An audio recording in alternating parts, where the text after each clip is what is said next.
Te damos la bienvenida a tu programa Palabras de Vida Eterna. En estos momentos compartimos el libro de Los Hechos de los Apóstoles.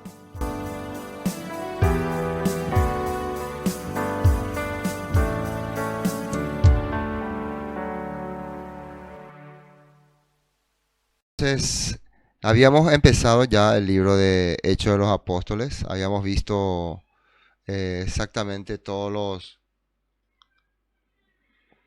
los detalles acerca de este libro. O sea, todo lo referente a lo histórico, ¿no? A lo relacionado a la formación del libro, también al contexto y también al posible redactor que, según la investigación, es el famoso Lucas, autor también del libro de Evangelio de Lucas, ¿no? Que él le llama el primer tratado y este le llama el segundo tratado, segundo relato. De acuerdo a lo que nosotros venimos mirando, no habrá sido Lucas el único que ha eh, redactado este libro. Probablemente, recuerden, esto fue un montón de acontecimientos o unos testimonios que se fueron recopilando, se fueron añadiendo, y de ahí se fue formando el libro y después le pusieron como nombre Hechos de los Apóstoles. Esa es la probable formación y edición del libro. ¿Cuál es el objetivo y el propósito que tiene estos relatos? Y bueno, los testimonios. Nosotros mismos sabemos que cuando nosotros empezamos a creer, cuando nosotros empezamos a confiar en el Eterno, en la palabra, lo más importante, lo que hace que cambie la vida de cada persona, de cada hermano, es el saber cómo el Todopoderoso ha ido obrando y guiando su vida, cómo le ha ido dando fuerza para salir adelante, cómo ha ido prosperando. Todas esas cosas le ha ido, hace que nosotros podamos acercarnos más a la palabra cuando escuchamos los testimonios de la vida y del cambio que han tenido cada persona cuando se han encontrado con el Eterno y sobre todo con las promesas que ha hecho el Mesías. Eso fue lo que posibilitó o inspiró a que se haya elaborado este libro llamado hoy Hechos de los Apóstoles. Entonces vimos la primera vez, el primer capítulo, versículo 1, donde sale el primer tratado o Teófilo, hable acerca de todas las cosas que Yeshua enviar un tratado o un mensaje bíblico y espiritual a alguien, es de mostrar lo que Yeshua hizo y enseñó. Nosotros sabemos que Yeshua fue establecido como el ungido del Eterno, como el escogido de Dios, como su hijo, no solamente por ser Yeshua, como muchos creen, ¿no? Por ser Yeshua ella tiene todos los méritos, no, por haber vivido como ungido, por haber accionado. Por eso, cuando dice que el Todopoderoso le dio un nombre que es sobre todo nombre, ¿no? Está hablando que él, a través de su vida, hizo cosas que otros no hicieron, que otros no pudieron completar, labores que otros no pudieron completar ni hacer.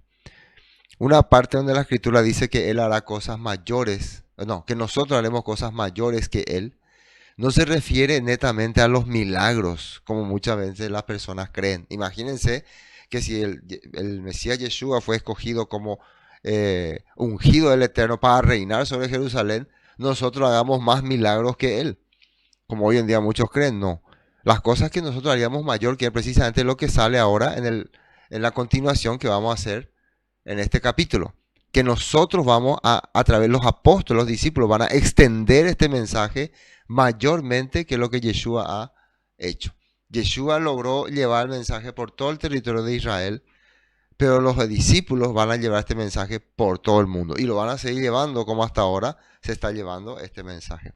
Esas son las mayores. Y si alguno piensa, pero eso no tiene nada de extraordinario. Bueno, para los seguidores de Yeshua, para los discípulos de aquel tiempo, era impresionante, era increíble, era algo maravilloso que el evangelio, que la besorá de Yeshua, de ese Galileo que ellos consideraban un hombre sencillo, haya llegado hasta los confines de la tierra como hoy nosotros vemos. Y eso son obras que los discípulos harían y que Yeshua habló que iban a ser mayores que la que él ha hecho. Bueno, hoy nosotros ya vimos el versículo 5, decía, porque Juan ciertamente bautizó con agua, mas vosotros santo. ¿Qué significaba ser bautizado por agua? Significaba ser llamado. El agua hacía que vos cambie de territorio. Por eso los israelitas venían al río Jordán. El río Jordán representaba un cambio. Antes ustedes estaban bajo el poder de la esclavitud, bajo el poder del desierto, bajo el poder del faraón, cuando vivían fuera de la tierra prometida. Después los israelitas llegaron hasta el río Jordán y a partir de ahí su vida cambió. A partir de ahí ellos empezaron a ser pueblo bendecido y ya, ¿cómo se puede decir? Pueblo que adquirió las promesas del Eterno. Por eso ellos cruzaban el río Jordán. Si ustedes pueden ver todo ese libro de Josué, cuando ellos cruzan, hacen un pacto, una alianza, un acuerdo y cruzan el río Jordán. Pero a partir de ese momento empezaría su conexión con el Eterno.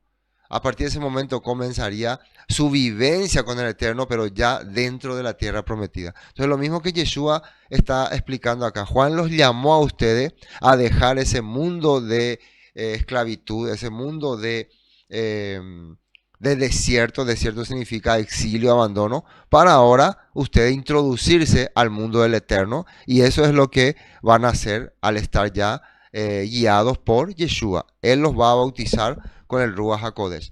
¿Y qué significa ser bautizado con Ruach HaKodesh? Significa que a partir de ahora la palabra del Eterno es lo que va a guiar tu vida, lo que va a encaminar tu corazón y lo que va a mojar tu entendimiento. Mojar hablamos en el sentido de que purificar.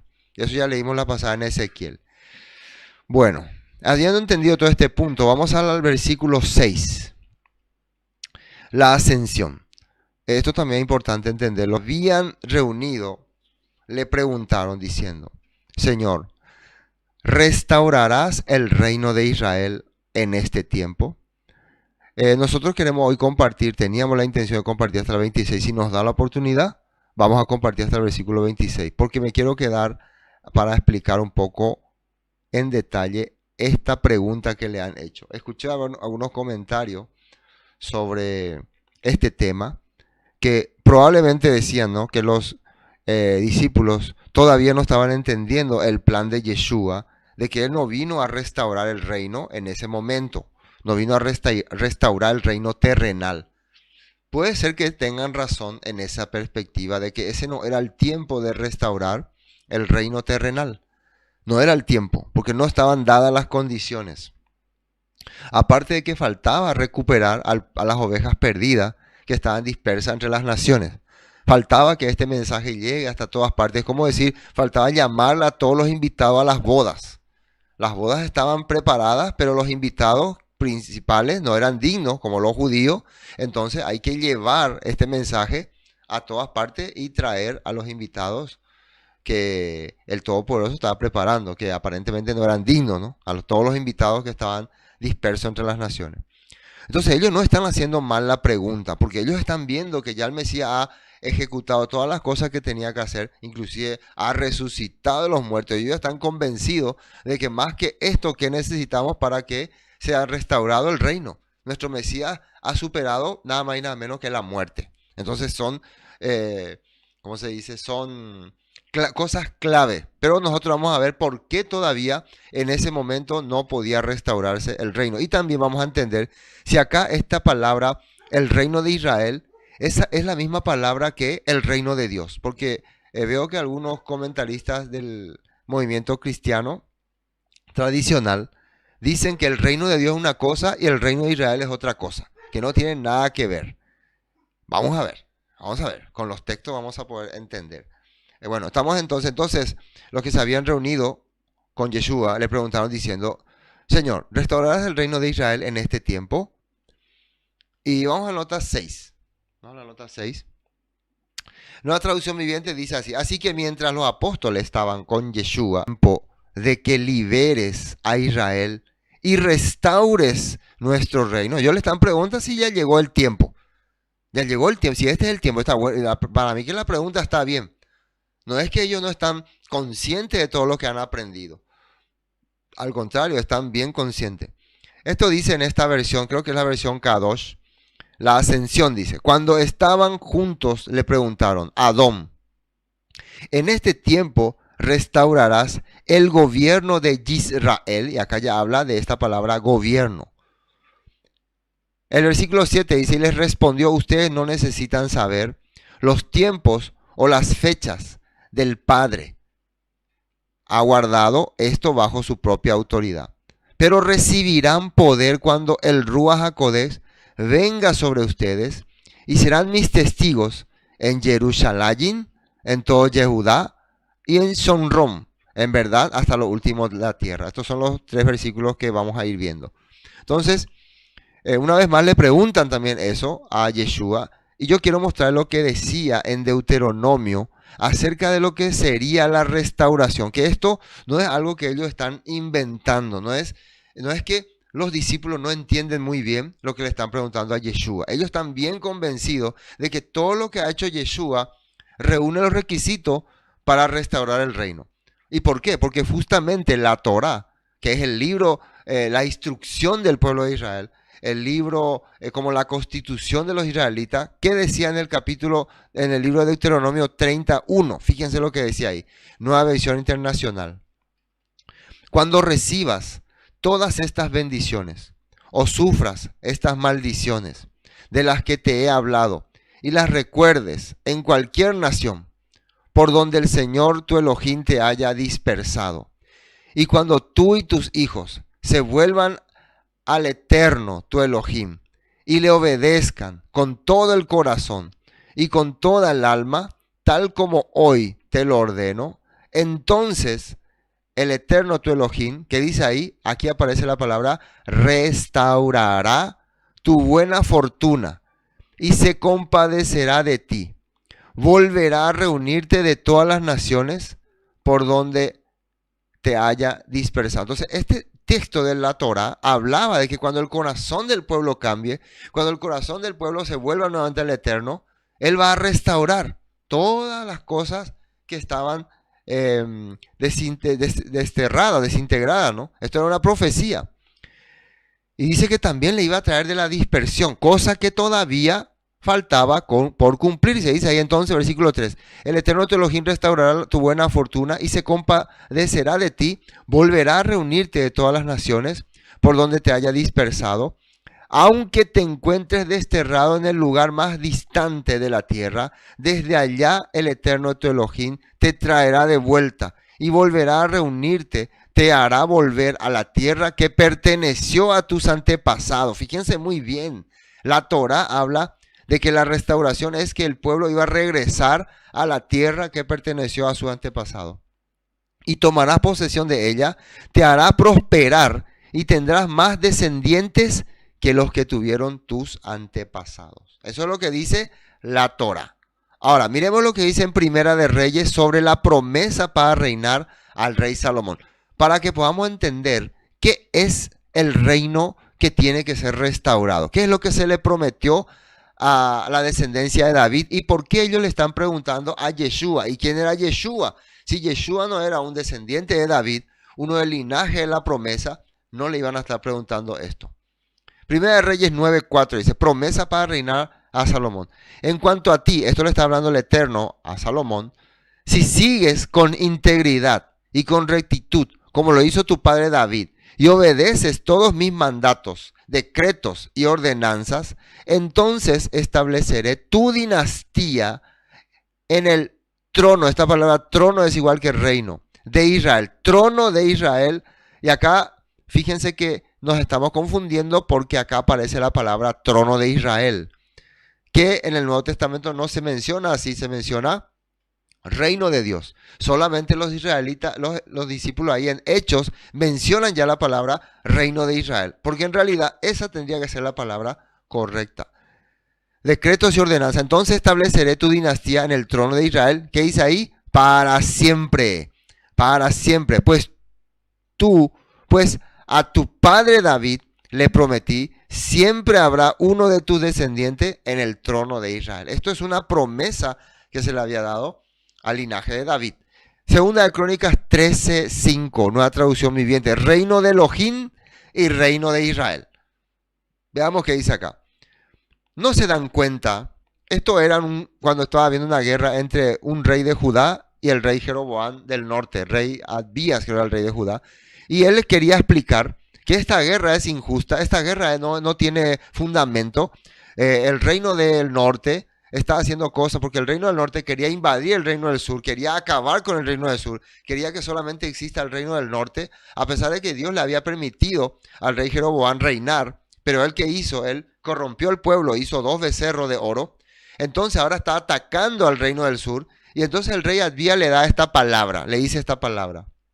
Segunda de Crónicas 13:5. Esto siempre yo le menciono eso para que podamos entender el texto que estamos leyendo, ¿no? De qué se trata. Ustedes pueden ir a ver la Biblia y confirmar todo. ¿No se dan cuenta de que el eterno Elohim de Israel hizo un pacto duradero con David y les dio a él y a su descendiente el trono, o sea, reino de Israel para siempre? Le dio a David.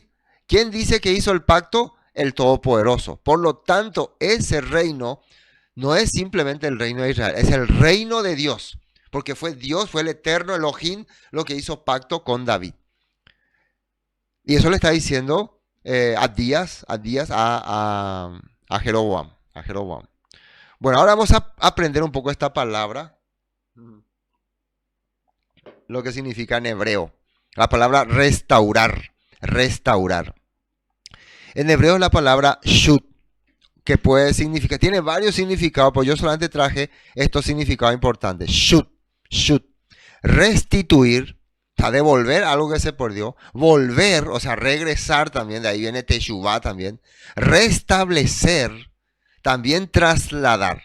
Y claro, restaurar, volver a colocar las cosas en su lugar. O también reparar, solucionar. Eso significa restaurar.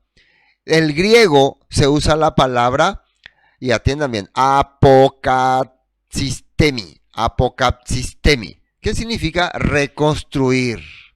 Y en salud dice hogar o organización. O sea, hacer una organización, restablecer, restaurar, restituir también en el griego. Mismo significado tiene el griego. Porque en el hecho aparece la palabra apokapsistemi, que significa reconstruir, restablecer, restaurar, restituir. Jeremías 29:14 dice así. Sí, siempre hablando sobre la restauración. Si me encontraran, dice el Eterno, pondré fin a su cautiverio y restableceré su bienestar.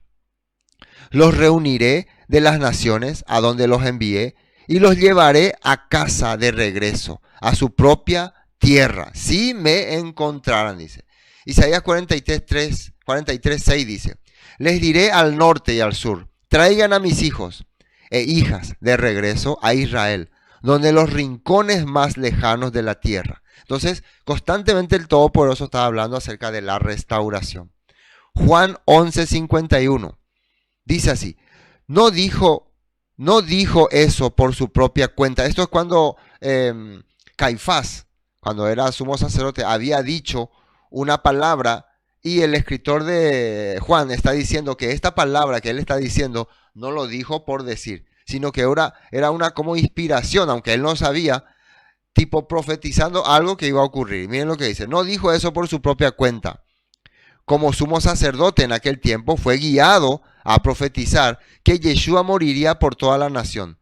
Y no solo por esa nación, sino que también moriría, y miren lo que dice ahí, para congregar y unir a todos los hijos de Dios. La muerte de Yeshua era rescatar a la nación de Israel y congregar a todos los expatriados que estaban por todo el mundo.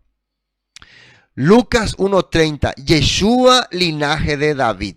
Esto es muy importante, restaurador del reino de Elohim. Dice en Lucas 1:30, no tengas miedo, María, Miriam, ¿no? Le dijo el ángel, porque has hallado gracia, el favor de Elohim. Concebirás y darás a luz un hijo y le pondrás por nombre Yeshua. Y miren lo que dice acá. ¿Quién va a ser este Yeshua? Él será muy grande y lo llamarán Hijo del Altísimo. Eso iba a ser cuando era ya grande. Cuando chico todavía no le llamaron Hijo del Altísimo. Cuando él ya ejecutó la obra del Altísimo, cuando él accionó conforme a la voluntad del Altísimo, fue llamado Hijo del Altísimo. El eterno Elohim, dice acá, mira, Elohim le dará. ¿Qué significa? Que es el reino de Elohim. Por eso él va a dar el trono de David, su antepasado. El trono de su antepasado David. ¿Quién es David? Dice acá, es el antepasado de Yeshua. O sea, Yeshua es del linaje de David, de acuerdo a la escritura. 33. Y reinará sobre Israel. Reinará sobre Israel, reino de Elohim. Reino de Elohim. O reino de Israel, para siempre. Su reino no tendrá fin. Su reino no tendrá fin, dice acá. Entonces, el texto de Lucas está confirmando que Yeshua es el heredero del reino de Elohim. El heredero del reino de Elohim. Entonces la pregunta que le hacen los discípulos antes de que él ascienda está correcta. Este es el tiempo que se va a restaurar. Le está hablando sobre el reino de Elohim o el reino de Dios. ¿Por qué eso es importante? Porque Yeshua les enseñó sobre ese reino. Miren lo que dice acá en Marcos 1:14. Yeshua anuncia la llegada del reino de Israel o reino de Elohim. Después que Juan fue encarcelado, Yeshua vino a Galilea predicando el evangelio, o sea, la Besorá, del reino de Elohim. El evangelio del reino. ¿Qué significa evangelio? La vez pasada compartimos, ¿no? Buenas noticias, buen mensaje, mensaje de promesas que Todopoderoso está trayendo a su pueblo. Diciendo, ¿qué dijo Yeshua? El tiempo se ha cumplido y el reino de Elohim se ha acercado. ¿Qué dice acá? Arrepentíos y creed en el evangelio. Entonces, ¿qué hablaba la escritura sobre la promesa de regresar, de que el reino se restaure? Deuteronomio 30 hemos leído, si el pueblo vuelve, cambia su corazón, si se acerca al Padre, el reino, todas las cosas serían restauradas. Entonces, ¿qué es lo que faltaba en este momento? Precisamente faltaba que restauren su corazón. Malkut, vamos a ver lo que significa la palabra reino o reinado en el hebreo, que es muy importante. Malkut, es Strong 4438, dice reino o reinado. También gobierno. El vocablo Malkut denota el territorio de un reino, acceso al trono, año de gobiernos. O sea que cuando habla de reinar, entonces significa que está hablando de un territorio, de un trono y de un tiempo. Entonces cuando Yeshua habla de un reino se acerca, el reino se acerca, ¿está hablando solamente de algo celestial o solamente de algo abstracto? No, está hablando de algo físico, aunque muchas personas no lo entiendan así. Pero eso es lo que significa la palabra Malkut, que es lo que sale, donde sale la palabra reino. Ahora miren, las traducciones de Malkut en la Septuaginta son Basileia, ese es en el griego, ¿no? En el griego es Basileia, que significa realeza, reino, poder real, y Basileius, o sea, rey. Entonces, hay una pequeña diferencia entre Malkut y Basileia. Malkut está directamente establecido con poder terrenal o poder territorial y poder por etapa de tiempo, ¿no? Pero Basileia más bien está solamente enfocando a un poder, sobre un ser poderoso, sobre un ser que ejerce poder y que gobierna a seres. Ese era Basileia, ¿no? Que casi es similar, ¿no? Solamente que el concepto en el griego siempre es un poco diferente. Por eso es como la realeza, es como así como el reino, no sé si ahora sería bueno decir los reinos de España, Inglaterra. En realidad ellos son reyes, pero no sé si gobiernan todo el país, no sé si tienen poder sobre el país. La verdad no sé muy bien su estatus o son solamente reyes ya tipo de adorno. No sé muy bien. El de España, no solamente reyes de simbólico, ¿no? Algo así. O sea, el Basileus es algo así. Es como el Papa, por ejemplo, es un Basileus, es un rey, pero prácticamente no tiene territorio, gobierno, poder. Simplemente está en un sitio que se le ha asignado, que es la Ciudad del Vaticano, ¿no? Bueno, para tener una idea.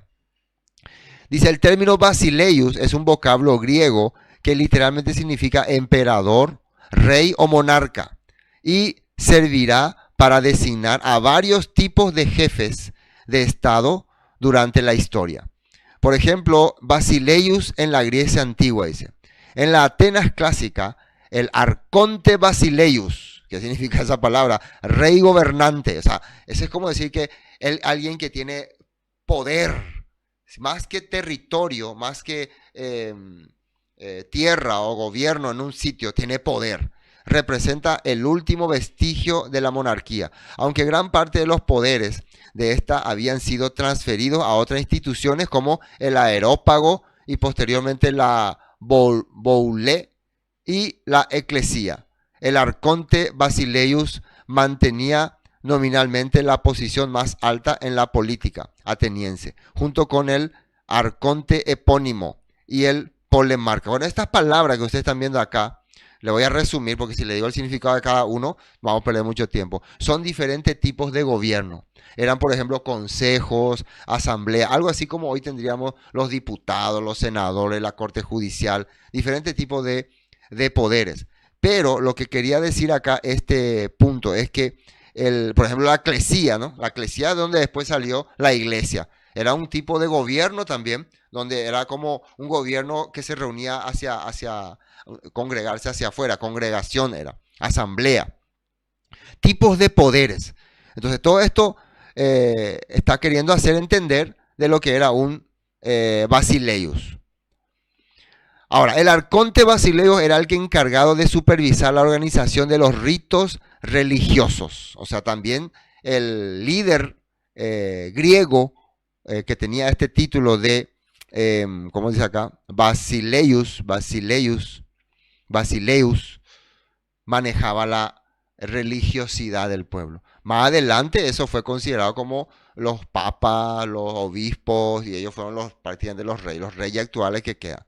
Ese es más o menos el concepto de la diferencia entre rey, Malkup y Basileio. La palabra rey en hebreo es Melech. Melech en el hebreo. Bueno, tal vez es muy básico lo que estoy hablando, necesitaba más tiempo para explicar esto, pero una idea nada más, no es el tema de hoy, nosotros estamos hablando sobre el reinado, ¿no? Pero estamos tratando de explicar por qué era importante para los israelitas el reino de Israel, que era un reino que implicaba territorio, implicaba tiempo, implicaba también un gobernador. Y les dijo, versículo 7, no os toca a vosotros saber los tiempos, las sazones que el Padre puso en su sola potestad. Y atiendan bien el 8, pero recibiréis poder cuando haya venido sobre vosotros el Ruach HaKodesh, y me seréis testigos en Jerusalén, en toda Judea, en Samaria y hasta lo último de la tierra. Dice entonces acá que no solamente el reino tiene que ser restaurado todavía, sino que ustedes van a ser los encargados de llevar el mensaje de restauración a todas partes. No es el tiempo, le dice. Todavía no es el tiempo, pero ustedes van a recibir poder. Y acá la pregunta es, ¿qué poder recibe alguien de un mandatario? El mandatario, cuando da poder a alguien, da autorizaciones. Le da, ¿cómo se puede decir? Por ejemplo, el presidente, nuestro presidente ahora, está nombrando ministros acá en Paraguay y en todos los países también, ¿no? Y le está dando a cada ministro un poder. Al ministro de Economía, poder sobre la economía. Al ministro de Salud, poder sobre la salud. Al ministro del Interior, poder sobre la policía. Y así, a cada ministro le está dando un poder para que él pueda ejercerlo. Y normalmente este poder que el presidente lo está dando acá en Paraguay se hace por un decreto, una firma, un sello y un número. Y eso le capacita al ministro a ejercer ese poder. Ahora, cada vez que nosotros hablamos de poder, siempre tenemos que entender que el poder es una palabra, es una cosa que aparentemente no se ve, pero que se manifiesta. Se manifiesta. Cuando yo ordeno algo y yo tengo un poder para dar esa orden y la persona recibe esa orden y la ejecuta, se manifiesta, aunque no se ve ahí, existe un poder. Es una fuerza. Esto es lo que muchas veces nosotros entendemos como Espíritu Santo o Ruach HaKodesh. Ya vamos a tener un tema sobre qué es el Ruach HaKodesh. Hoy no es el tema, pero para que puedan tener en cuenta nomás. Entonces lo que los discípulos acaban de recibir o van a recibir es una autorización para ejecutar se puede decir, el cumplimiento de restaurar el reino. Van a recibir esa autorización y lo están recibiendo. Por eso dice, pero recibiréis poder cuando haya venido sobre vosotros el Ruach HaKodesh. El Ruach HaKodesh es el decreto, es la autorización que ellos necesitan para empezar a ejecutar. Y ahí de ahí que sea un ser o un tercer miembro de la Trinidad, eso ya es otro punto. Pero el Ruach HaKodesh es la autorización que ellos van a recibir.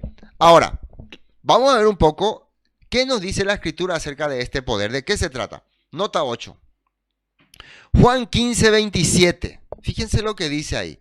Nueva traducción viviente.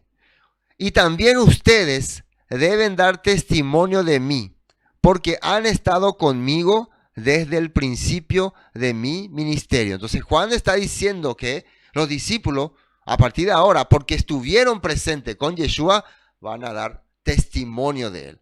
Esto es un tipo de poder. Y hay más. Lucas 24, 44.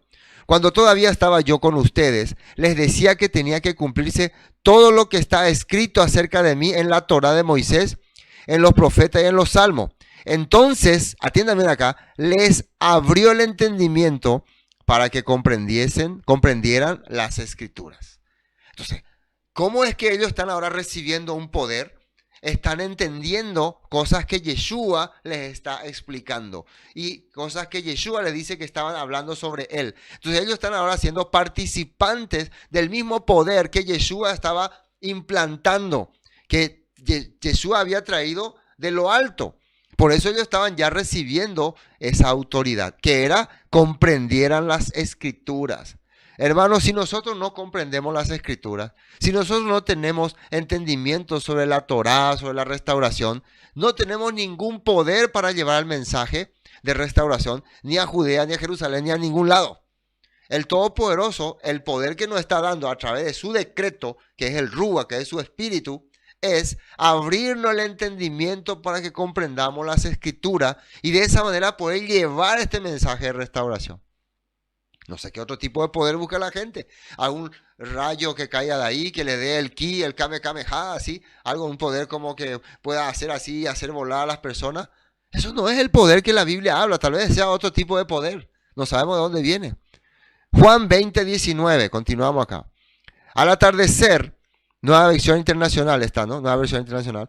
Al atardecer de aquel primer día de la semana, estando reunidos los discípulos, a puerta cerrada, por temor a los judíos, entró Yeshua y poniendo en medio de ellos, los saludó. Shalom sea con ustedes. Dicho esto, de 20 dice, les mostró las manos y el costado. Al ver al Señor, los discípulos se alegraron. La paz sea con ustedes, repitió Yeshua. Como el Padre me envió a mí, así yo los envío a ustedes. Y miren lo que dice el 22. Acto seguido, sopló sobre ellos y les dijo, reciban el Espíritu Santo. De acá muchas personas te hacen decir, ve, Yeshua mismo dice que sopló sobre ellos y recibieron el Espíritu. ¿Y qué es lo que recibieron? Este tema de Juan es el mismo que estamos viendo ahí en Lucas, solamente que expresado de una forma diferente. Lucas habla, les abrió el entendimiento. ¿Qué dice Lucas? Cuando todavía estaba yo con ustedes, les decía que tenía que cumplirse todo lo que está escrito acerca de mí, en la ley de Moisés, en los profetas, en los salmos. Entonces les abrió el entendimiento para que comprendiesen las escrituras. Y si ustedes continúan leyendo, le dice el mismo mandato. Ahora vayan y prediquen y lleven este mensaje a todas las naciones. Y en Juan dice lo mismo, pero aparece el tema de les sopló sobre ellos y le dijo, reciban el Espíritu Santo. Entonces, muchas personas empiezan a entender, esto es lo que la Biblia habla de, recibe, hermano, fuego. No, no es así. No es así. Y discúlpenme que todavía sea duro para algunos, pero la Biblia para mí por lo menos es bastante clara. Bueno, Lucas 24, 47. Dice así, y que se predicase en su nombre el arrepentimiento y el perdón de pecados en todas las naciones, comenzando desde Jerusalén. Y vosotros sois testigos de estas cosas. Entonces ahora podemos entender qué es el poder que están diciendo. Que prediquen en su nombre. Y comenzando desde Jerusalén, lo que está saliendo en Hechos. Carta de Romanos del apóstol Pablo. Romanos 11:11. Fíjense lo que dice. Ahora pregunto, ¿acaso tropezaron para no, está hablando de los judíos el apóstol Pablo, para no levantarse? De ninguna manera. Más bien gracias a su transgresión ha venido la salvación a los gentiles, para que Israel sienta celos.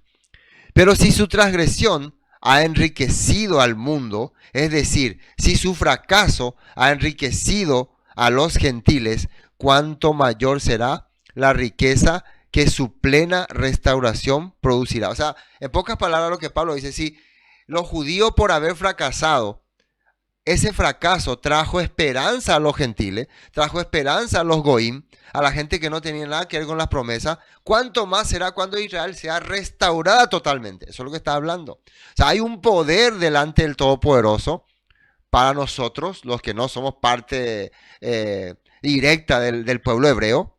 Hay un poder que hemos recibido por causa de esa caída. ¿Cuánto más bendición vamos a recibir cuando el pueblo hebreo, el pueblo de Israel, las promesas que están dadas para ellos se cumplan, sean restauradas? Muchísima más bendición vamos a ver. Bueno, tenemos que avanzar. Ya, entonces, vamos a ser testigos de Jerusalén en toda Judea y hasta lo último de la tierra. Y habiendo dicho estas cosas, viéndolo ellos, fue alzado y le recibió una nube que le ocultó de sus ojos. Este tema de qué ocurrió con Yeshua, ascendió al cielo. Algunos creyentes dicen que Yeshua desapareció, se perdió, no le encontraron más. Por eso dice su ocultamiento, le dicen en un grupo. No sabemos si haya acontecido. Nosotros vamos a creer como dice la escritura, ¿no? Acá dice que, y habiendo dicho estas cosas, Yeshua estaba hablando, fue alzado y le recibió una nube que le ocultó de sus ojos. No podemos imaginarnos cómo habrá ocurrido. Hay muchas películas, ¿no?, que nos muestran que Yeshua asciende, se van las nubes. En realidad, no podemos diferenciar, ¿cómo se puede decir? A ciencia cierta decir qué pasó. Existe pues la lógica y existe la razón. La lógica, o lo espiritual o la fe. Nosotros podemos creer que Yeshua, como dice la escritura, fue glorificado y tiene un plan o un proyecto para restaurar definitivamente el reino. Y que ese proyecto se va a cumplir a su tiempo. Y si Él fue glorificado, ¿qué significa glorificarse? Ya Él pasó la etapa de tener el cuerpo mortal a un cuerpo eterno. Entonces Él tiene la probabilidad de estar en las nubes. Estoy hablando de todas estas cosas por fidelidad a la escritura y por fe, porque nosotros somos hombres y mujeres de fe. Creemos en la palabra y creemos que es así. Pero yo estoy también consciente que hay muchas personas cuando le habla de este tema, y si no fue así, y si realmente no fue así, y bueno, hay que darle también cabida a sus entendimientos, a sus dudas, y hay que tratar de aclararlas, ¿no?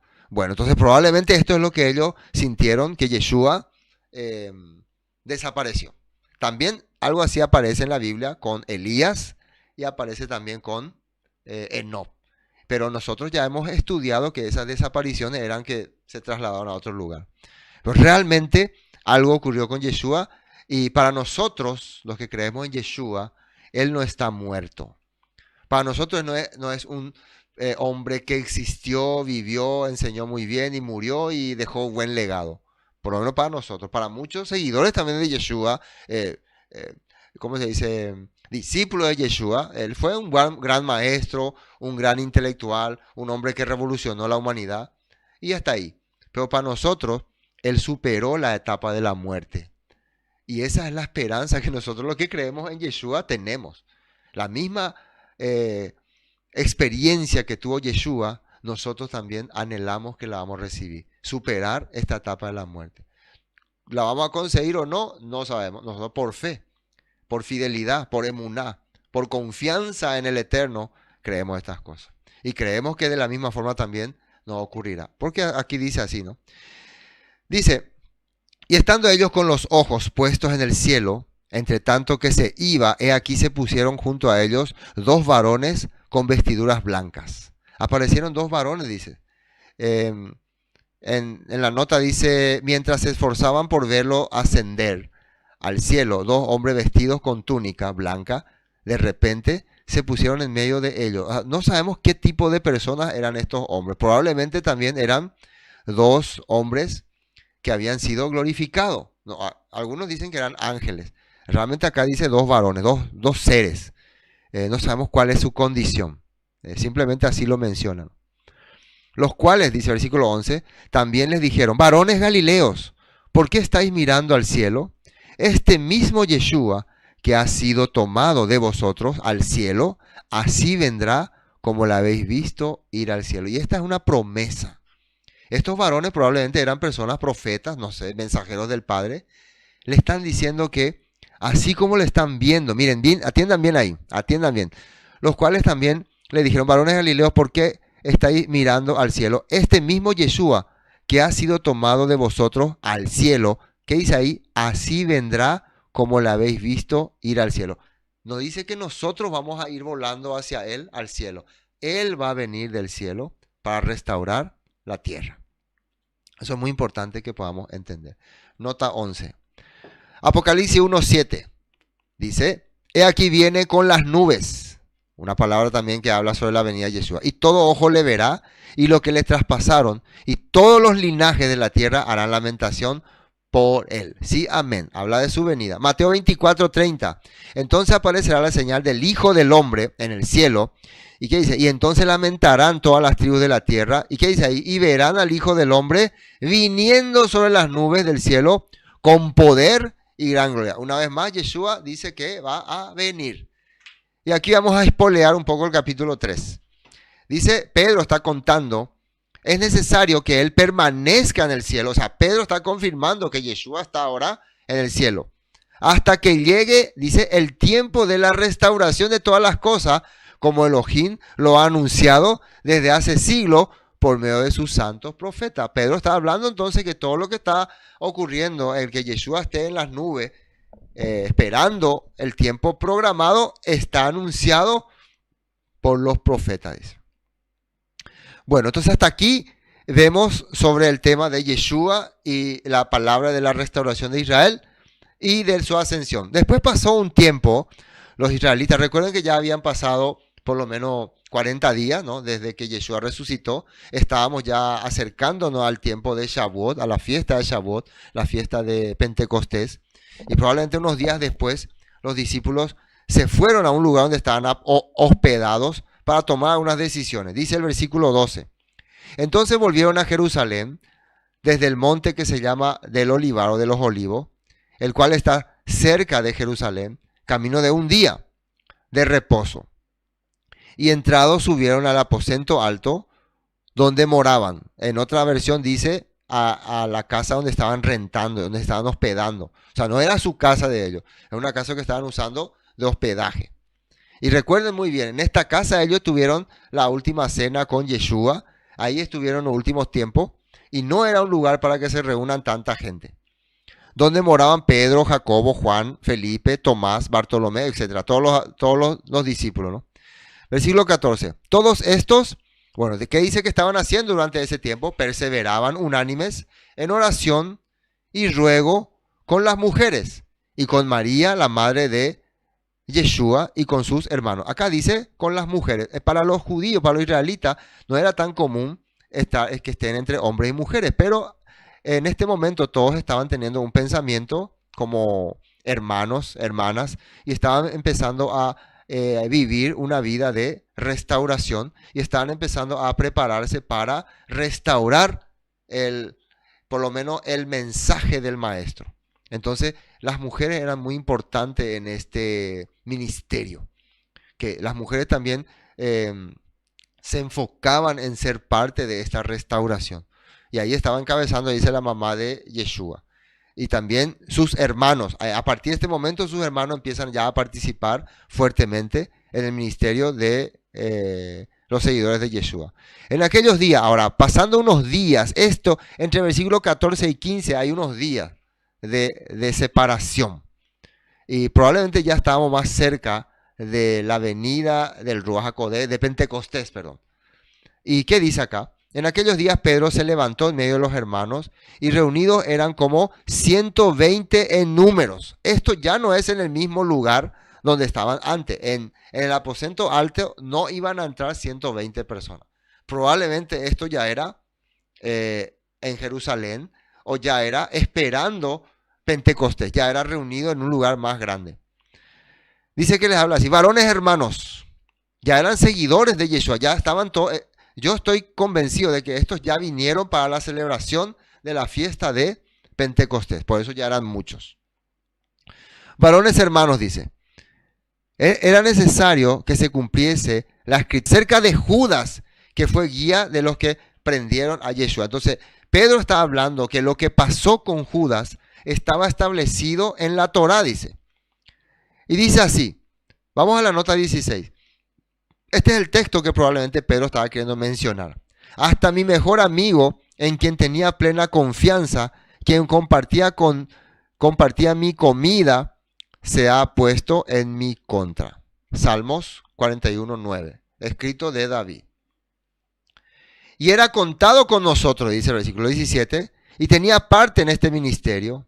Este pues, con el salario de su iniquidad, adquirió un campo y cayendo de cabeza se reventó por la mitad y todas sus entrañas se derramaron. Esto es lo que, de acuerdo a este relato, ocurrió supuestamente con Judas, que compró un territorio, un campo, dice, y se fue en ese campo y acá dice, y cayendo de cabeza. Acá no dice que se suicidó, que se mató. Acá dice que, no sé, se tropezó o tuvo un accidente y cayó y se reventó su cabeza. Y versículo 19, y miren, además dice, y fue notorio a todos los habitantes de Jerusalén, de tal manera que aquel campo se llama en su propia lengua Acéldama, en arameo, ¿no? Acéldama es en arameo, que quiere decir campo de sangre. O sea, todo Israel, todo Jerusalén supo lo que ocurrió con Judas.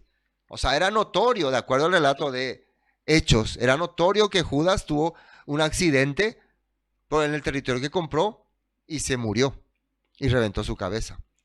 Y habla también de otro escrito, porque está escrito en el libro del Salmos, sea hecha desierta su habitación y no haya quien more en ella y tome otro su oficio. O sea, Pedro le está tratando de hacer entender a los discípulos que el cambiarle a Judas, el ponerle a otro en lugar de Judas, y el que Judas por traidor le iba a ocurrir lo que le ocurrió, estaba escrito. Eso no es lo que Pedro le está queriendo explicar.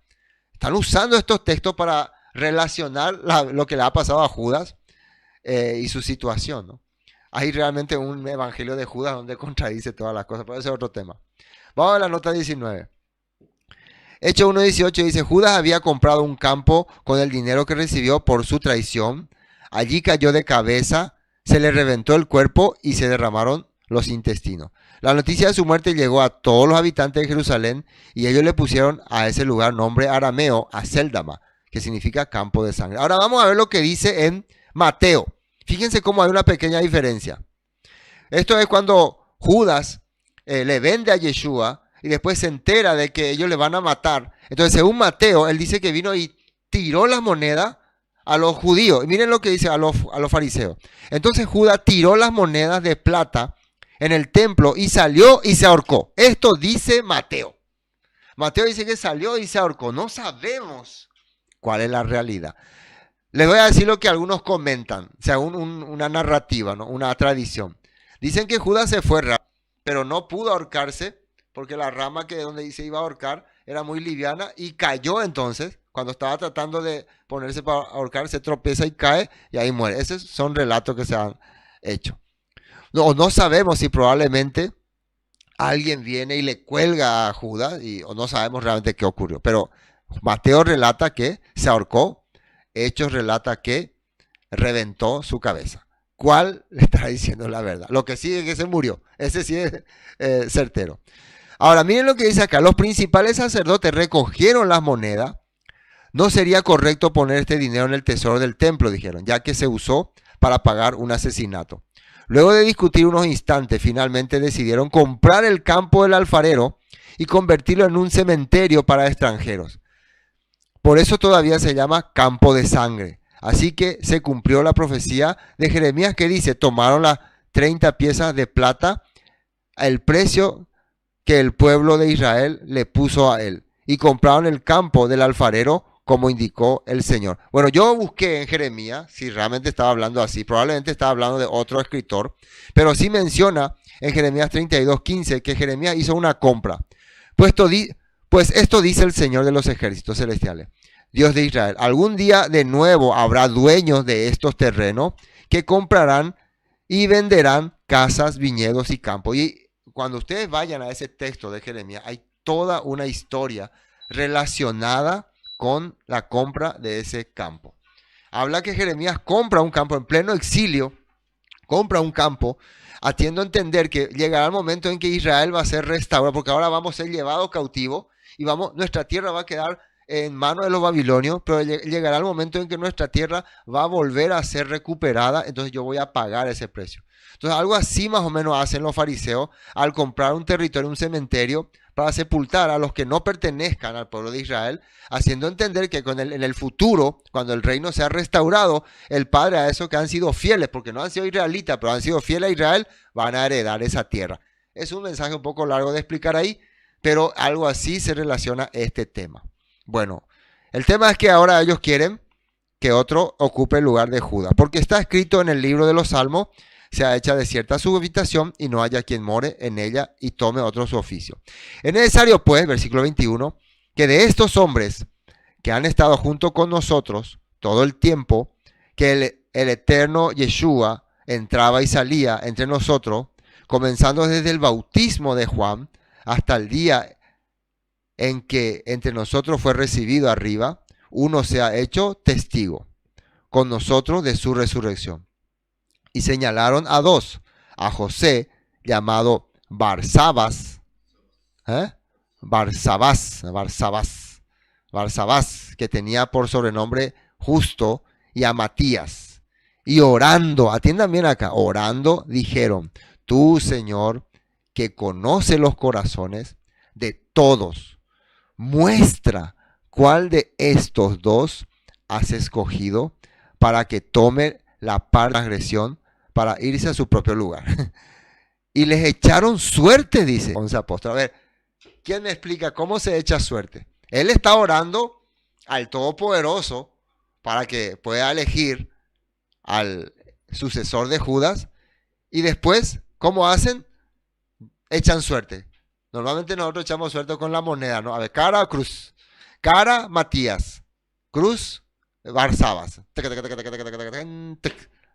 Salió cara. Entonces el escogido es Matías. Así, así simplemente.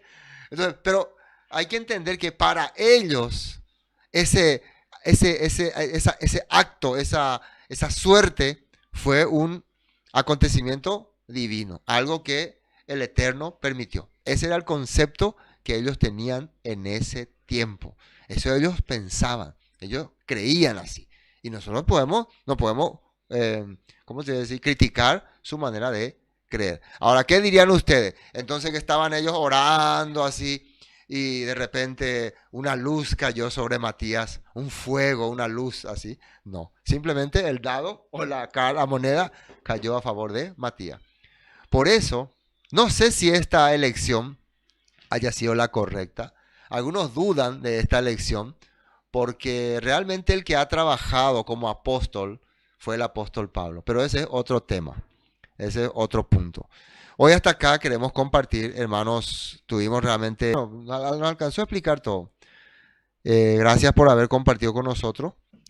No serán Moisés y Elías representando a los dos testigos, como también Josué y Caleb dándole las buenas nuevas, pues probablemente, ¿no? Probablemente. Desde la perspectiva bíblica, todas las personas que murieron, ¿no? Y esperando las promesas, están haciendo eso, están esperando la promesa. Pero yo siempre también tengo la duda de que puede haber existido otros que hayan sido glorificados y estén con el Eterno. Hay probabilidad, si Yeshua está ahí, hay probabilidad. Solamente que hay una cosa que dice la Biblia, que solamente hay uno que subió al cielo y que es Yeshua, que nadie subió al cielo, dice. Pero hasta ese momento nadie había ido al cielo. Jorge dice, el apóstol Pablo al final fue el sucesor. Exactamente, desde mi perspectiva también. El apóstol Pablo fue por mérito. Ahí nosotros vemos que los méritos son los que te ponen en el lugar que el Todopoderoso quiere. Yeshua no es ungido simplemente por llamarse Yeshua, ni por haber nacido en un pesebre. Él es el ungido por sus méritos, porque vivió lo que el Padre quería que viva. Bueno, así hermanos, estuvimos compartiendo hoy este tema. Shalom para todos. Que el Eterno les bendiga y les guarde. Bueno, ahora sí, shalom para todos. Shalom, shalom, shalom. Palabras de vida eterna. En estos momentos compartimos el libro de Los Hechos de los Apóstoles.